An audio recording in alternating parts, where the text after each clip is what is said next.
बात बेबात पे अपनी ही बात कहता है। मेरे अंदर मेरा छोटा सा शहर रहता है।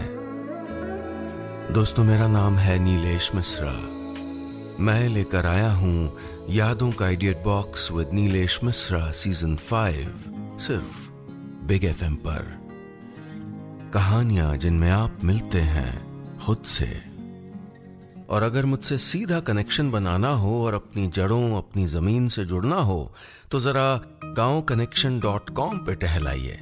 GAON connection.com।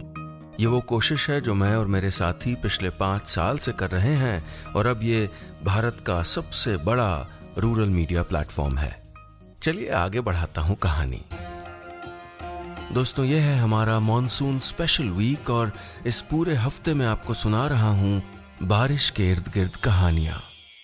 मैं आपको सुना रहा हूं अपनी मंडली की सदस्य रश्मि कुलश्रेष्ठ की लिखी कहानी मॉनसून मुबारक। इस कहानी में अब तक आपने सुना तलाक के कई साल बाद चेतन मंजरी से मिलने आता है। मंजरी जो पहले उसकी प्रेमिका, फिर उसकी पत्नी थी और अब वो किसी और से शादी कर चुकी है। उनकी ये मुलाकात उन्हें किस मोड़ पर ले जाएगी, सुनते हैं आगे। कॉफी का कप थामे मैं कमरे की खुली खिड़की से बाहर मॉनसूनी फुहार देख रहा था। एकदम बारीक बूंदें जो हवा के रुख के साथ बह रही थीं। इस बार झोंका थोड़ा तेज था। मैंने रुमाल निकालकर अपना चेहरा पोंछा। खिड़की बंद कर दूं क्या? उसने पूछा। जैसा चाहो तुम, मैंने कहा। मेरे चाहने से क्या होता है चेतन? उसकी आवाज में मुझे बीते सालों की शिकायतें सुनाई दी। उसने खिड़की का एक पल्ला बंद कर दिया और एक खुला छोड़ दिया, जैसे पहले करती थी। थोड़ी मेरे मन की, थोड़ी अपने मन की। शादी कब की? मैंने कप के किनारों पर उंगलियां घुमाते हुए पूछा। उसने पास वाली रैक से एक मैगजीन उठाई और पन्ने पलटते हुए बोली, तलाक के कुछ महीनों बाद ही। लव या अरेंज्ड? मेरे बचकाने सवाल पर वो मुस्कुराई और मेरी नजरों में देखते हुए बोली, प्यार बार बार कहाँ होता है, बाद में तो बस तलाश होती रहती है उसी पहले प्यार की। पहला प्यार, ये 2 मासूम शब्द मुझे वापस अतीत में ले गए। उन दिनों हमारा पहला प्यार 1.25 साल का हो चुका था। मैं मास्टर्स करने के लिए इलाहाबाद यूनिवर्सिटी जा चुका था। हमारी मुलाकातें महीने में 1 बार तक सिमट आई थीं, लेकिन उस दफा मैं पूरे 4 महीने बाद घर आया था, दिवाली से 1 रात पहले। छोटी दिवाली थी। मंजरी घर के बाहर यम का दीप जला रही थी। हल्की रोशनी में उसका चेहरा दमक रहा था। मेरे लिए दीपक जला रही हो क्या? मुझे सुनकर वो चौंकी थी। एक आंख पर झूलती लट झटकाते हुए बोली, खुद जल रही हूं पिछले 4 महीने से। अच्छा हुआ बुझने से पहले आ गए।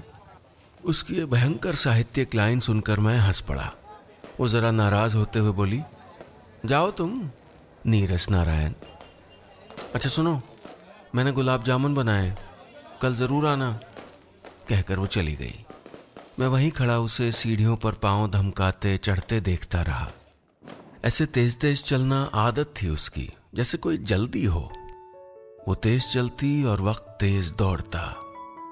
तारीखों के पन्ने बड़ी तेजी से पलटते रहे। उसका कॉलेज पूरा हो चुका था और मेरी मास्टर्स। दिल्ली में नौकरी भी लग चुकी थी मेरी। वहां जाने से एक शाम पहले मैं उससे मिलने पहुंचा था, उसके घर।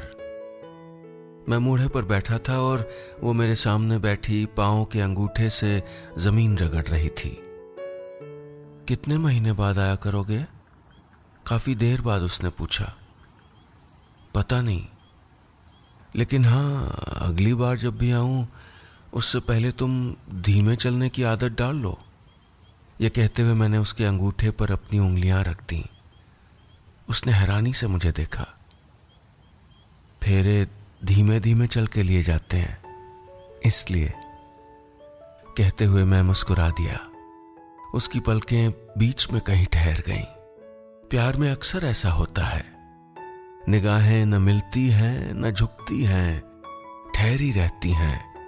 2 लोगों के बीच में तरा ऊपर लिपटे उलझे प्यार पर। तारीफ करें, शिकायत करें, लेकिन अधिकार से बताइएगा कि हमारी कहानियां आपको कैसी लग रही हैं। और हाँ, रोज ऐसी ही रोचक कहानियां सुनने के लिए सुनिए यादों का idiot box with Nilesh Mishra season 5 सिर्फ बिग एफएम पर। और आप तो जानते ही हैं कि फेसबुक पर हमारा ऑफिशियल पेज है नीलेश मिश्रा NEELESHMISRA, और उसके आगे ब्लू टिक भी लगा होगा क्योंकि नक्कालों से सावधान हमारी कोई शाखा नहीं है। और इसी तरह अगर आप ट्विटर पर टहलते हुए चले जाएं तो वहां मेरा हैंडल है नीलेश मिश्रा NEELESHMISRA। इंस्टाग्राम पर भी मेरा हैंडल है नीलेश मिश्रा NEELESHMISRA। तो भैया मैं कहां तक बचूंगा आपसे, आप कहीं ना कहीं तो मुझे पकड़ ही लेंगे। चलिए मिलते हैं बहुत जल्दी नई कहानी के साथ। सुनते रहिएगा यादों का idiot box with Nilesh Mishra season 5 सिर्फ बिग एफएम पर।